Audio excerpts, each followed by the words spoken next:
Alright, in this video we're going to go over every button in the Bell 407. I'm going to try to remember every button. I can't guarantee that I will. I might forget a couple, but we'll go over every button and we'll get started in the back of the helicopter first. Alright, so in the back of the helicopter where the passengers sit, the first button is up here. I'm pretty sure this is a reading light, but that's just a guess because I've actually never sat in the back during the night, so I imagine that that's a reading light.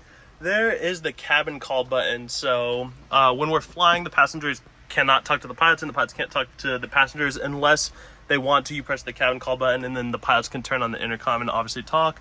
I'm pretty sure that is all the buttons for back here. Obviously you have your exit handles, but in terms of buttons, that is it.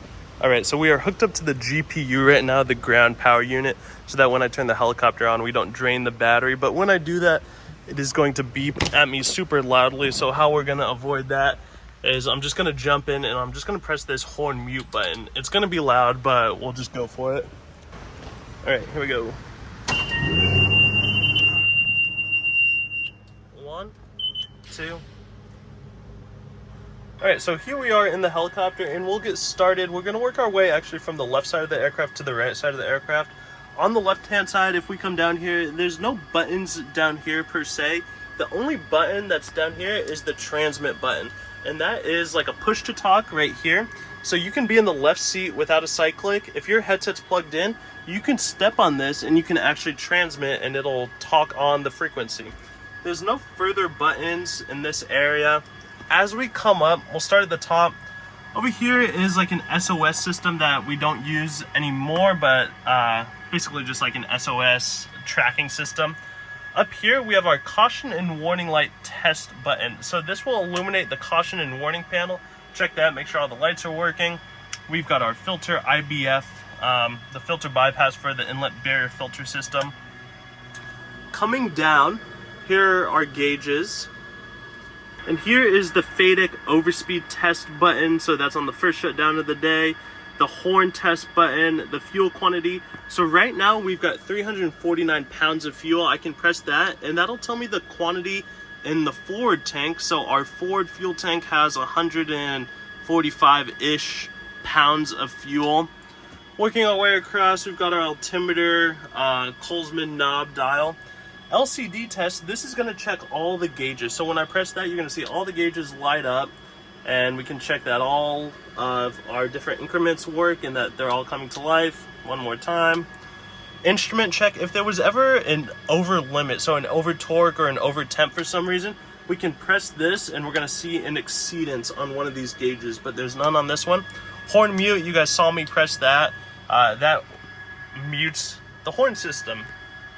On our Garmin display, I won't really get into it, but we've got range so we can zoom in and out, your menu screen, clear, enter, and then all your different options. So we can press on the map, topography, terrain, back, declutter, CDI, primary flight display, synthetic vision is on, barometric. So when we adjust our altimeter, you can see that we are adjusting the altimeter setting right there. So barometric, vertical speed, altitude, what altitude we want to have bugged, your course and your heading, so we can adjust the heading bug. Coming down, we've got our clock. It's also got our volts currently, so we've got 28.5 coming in here. So we've got a couple different timers that we can use on here. Vertical speed indicator. Here's our pedal stop test. So right now I've got full range of the pedals. I can press the pedal stop and now my pedals are locked and limited so I can't get full deflection in flight. There's your cabin call button. So if someone presses that cabin call button in the back, you're gonna see that light up and I think it turns blue. Here's your FADEC button. We're currently in auto mode. Fuel shutoff valve, we're currently in the off position right now. Or yeah, the fuel valve. We've got vents to allow fresh air in. Aircraft AC temperature control, so all the way to cold, all the way to warm. It's all the way to cold right now. Here is our communication system. So right now we are on isolate, so I cannot hear anyone else in the helicopter. If I go to all, everyone's headsets communicate. or crew, it's just the 2 seats up front that can communicate. So when I need to talk to passengers, I'll go to all, but I typically keep it in isolate. Marker beacons, we don't have any. COM 1 and COM 2. So actually the way this works is, this is our COM 1 system, and this is our COM 2 system. So COM 1, we've got our active of 19.8, and then we can switch to the backup frequency, whatever that is. And this is receive on the top row and transmit on the bottom row. So we are listening to COM 1 and COM 2. Here's our COM 2. We've got different frequencies in here. So I'm listening to 19.8 and 3232, and then I've got 20.15 and 3197 in the backup frequency. And then transmit, I'm transmitting on COM 1. So when I press my push to talk button on the cyclic, I'm going to be transmitting on 19.8. I can transmit on 3232 now on COM 2. So a little bit complicated, but you get the hang of it. Some more nav frequencies, aux for music, and so on and so forth. Down here on our Garmin, very simple. Really enjoy the Garmin system. We've got our transponder right there, our nav frequencies, so for different ILSs and VORs. Comms, you've got maps, traffic, terrain, weather, charts, flight plan, procedures, and nearest. I'm not going to go through all that. You can watch different videos on that, but our transponder is built into here, so we should squawk VFR right now. COM 2, pretty self-explanatory. And then I think that's actually all of the buttons. Oh, right down here we've got our ELT, emergency locator transmitter. We are in the arm position right now, so if there's an accident, hopefully that goes off. Compass is over here in the 407, which is kind of interesting. Pedals, there's no buttons down there. How you adjust the pedals in this helicopter, if you're shorter or taller, is this knob right here. And then the pedals go out and go in. Coming down, I guess right in the middle, is the cyclic. We have floats on this helicopter because we do a ton of overwater operations. So we've got our safety pin in right now, obviously because we're not flying. But when we fly, we have that safety pin out. And here is your pull to inflate emergency handle. So if you're going down in the water, you pull that and your floats will inflate pretty quickly. On our cyclic, we've got it looks like a trim hat, but it's really not. It's just for comms. What this does is this swaps your active and your standby frequency for your COM 1. So over here, if I press this, if you look right there in the top left corner of our comms, you're going to see that change. So that's actually pretty handy. What this does, if you go laterally left, it switches in between COM 1 and COM 2. You get the point. Keep working on the cyclic. Our TAS, which is traffic awareness system, mute right there. Cargo release, we don't fly this is not a cargo helicopter, so we don't have a cargo release. That's actually it for the cyclic right there. No more buttons. Down here we've got a vent, our heater vent. And then if I move my leg a little bit, here is our cyclic friction. So we've got friction on right now, to the left is off. Here's your heater. Heater full on, heater full off. Any more buttons? Let's see. It's not a full tour. This is just kind of, the buttons. On the collective, we have our landing lights. We've got 2 landing lights at 2 different angles, so you can have them both on, just the forward one, or off. Here's your starter. When you go to start the helicopter, you just hold the start for 1 or 2 seconds, and that starts. That's also how you would technically motor the engine. Here's our throttle. Fuel shut valve is off, but we can go off, idle, fly, max, back to idle, and then you're pushing to bring it to the all the way off position. So if you just roll the throttle off, it stops at the idle position. You push in on the button and you go to off. All right, we'll keep working our way back, and it's hot in here, so I'm getting a little bit warm. Emergency pedal stop release is right here. So that safety wire, The purpose of that pedal stop is so when you're above 55 knots, you cannot get full deflection of the pedals because that's a safety concern. You don't want full deflection of the pedals. So that's why we test the pedal stop. But for some reason, if that system were to fail, you can press the emergency pedals or pull the emergency pedal stop and have full access to your pedals as you should. Defroster is down here. There's my ram mount. Here's your defroster. And then collective friction. Working our way up, fire extinguisher, you've got your map light, rotor brake, and then let's go over our circuit breakers. So transponder, your Bose, your radar altimeter, nav2, comm, and you can read for yourself, but floats, hook, PFD, AHRS, ADC, air data computer, air conditioner, nav, comm, ELT, fire detection, lights, instruments, some more generator stuff, engine controls, inlet barrier filter, anti-ice, the starter, igniter, FADEC, pedal stop, and then all your engine instruments, MGT, torque, NG, NP, NR, oil, temperature and pressure, your fuel valve quantity, pressure, transmission instruments, transmission oil and temperature, your fuel boost and transfer switches right there, your strobe lights, and your flight instruments. Coming down, instrument rheostat, so this makes the instruments dark and bright for nighttime ops. Air conditioner on blower, off, or air conditioning. For the forward and aft, if you want it on low or high. No heater right there. Some more lights, position lights, the defog, the pitot heater, engine anti-ice, avionics master is currently on. Battery and generator are both off right now. Anti-collision light and the hydraulics are on. Okay, so I think that's all of it. We also have an iPod here for music in the helicopter. It's kind of self-explanatory. I'm just seeing if I missed any buttons. I think that's all. Back here you've got our Bose are the 6-pin type adapters, so they always have power, versus the standard helicopter plug, the U174, whatever, does not constantly have power. Here's your light. I don't know if it's gonna come on. No. We've got a flashlight there, another flashlight there. I think that's it for buttons in here. Let's come outside.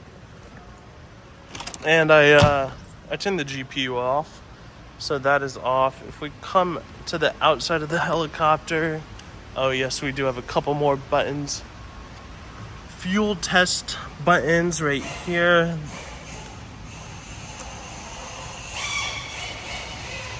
And I think, oh, hold on.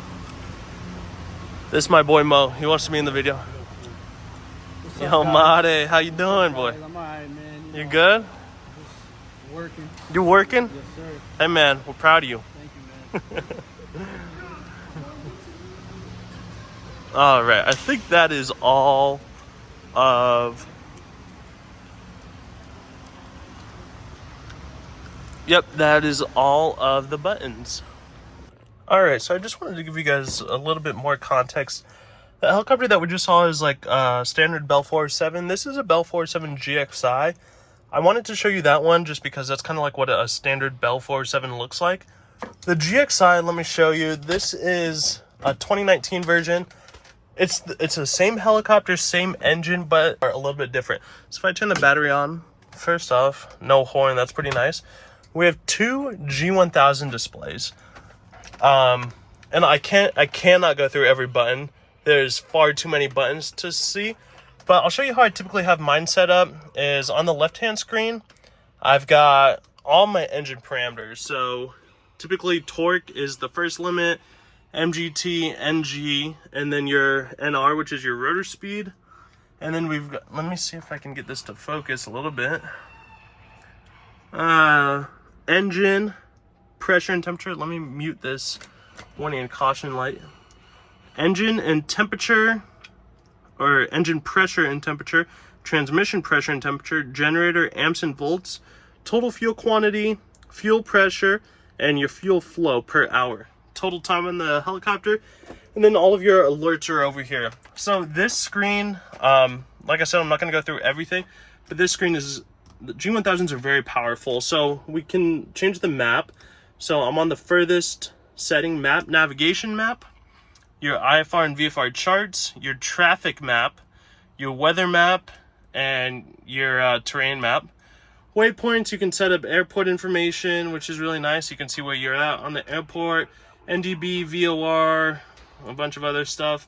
Auxiliary, you can do your weight and balance, trip planning, utility, GPS, XM radio. This one has radio, so as you're flying along, you can listen to music and put that in on whatever headsets you want. And then if we go back to aux, we can go to maintenance logs, system status. This one has a camera in the back, video, so you can see what's going on behind the aircraft, which is really, really nice. Exceedances, databases, you can see if those have been updated. Your flight plan information, nearest airports, intersections, NDBs, VORs, and then your engine screen again. So I typically just have this on my engine screen unless I need other stuff. Over here on my PFD primary flight display, I've got COM 1 and COM 2. So COM 1 is 19.8 with a backup of 19.5. COM 2 is 3232 with a backup of 2285. Airspeed tape on the left, altitude tape on the right, your vertical speed tape on the right, your bank indicator, your and your attitude indicator. I mean, I'm sure you've seen an artificial horizon, but it tells you if you're pitching down, you see more brown. If you're looking up at the sky pitching up, you've got more blue. Your HSI and CDI are located right here with your compass, and then you also can change your heading, and then you've got your torque information here. So if I'm on like some random page, like let's say I'm on the whatever video page, you've got engine temperature and pressure at all times, and then you also have your torque and your MGT and NR temperature, or all your other limits right there. So you always have critical information on screen. Ground speed, outside air temperature, transponder, you can change your transponder right here. You can ident right there, change your frequencies up here, switching between COM 1 and COM 2. If I want to talk on COM 2, so I can switch between COM 1 and COM 2, whichever one I'm talking to. I can swap frequencies, my active and standby there. I can also do that one on the collective here. So this collective has a button to do that.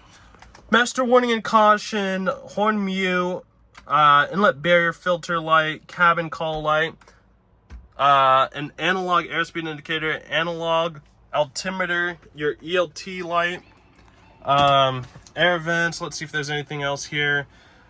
Some more just G1000 stuff that you can watch plenty of videos on. The biggest difference on this helicopter is we have a stability augmentation system, aka autopilot. So stability augmentation system, I can be in heading mode. So if I want to fly a certain heading, I can press heading and that press the heading button, and that brings me to my current heading. But I can turn the heading button and actually turn the helicopter with this. Nav, if I'm in nav mode, so like, let's say I just go direct to wherever. If I just go direct to, obviously that's not going to do anything, but I can be in nav mode, so whatever my GPS is set up. Back course, and then altitude. Whatever altitude I'm at, I press altitude and it'll hold that altitude. So it won't do climbs and descents necessarily by itself, but it'll hold that altitude. And then you've got vertical track. I'm not going to get into all of it. You can look up this. It's called a Genesis HeliSAS, HELISAS system. But I typically just have heading and altitude, and then that's pretty much all your autopilot. It'll do your heading, it'll keep you level. You still have to do pedals because it's not a 4-axis autopilot, but you still have to do your pedals to keep it in trim. So there you have your slip and skid indicator, your ball, whatever. But that's it, G1000. So I just wanted to quickly go over that. They are very different. Down here you've got frequency swaps, and then you've got landing lights, your traffic awareness, mute, and then your starter button down there. So a little bit different autopilot G1000s, but two different 407 types.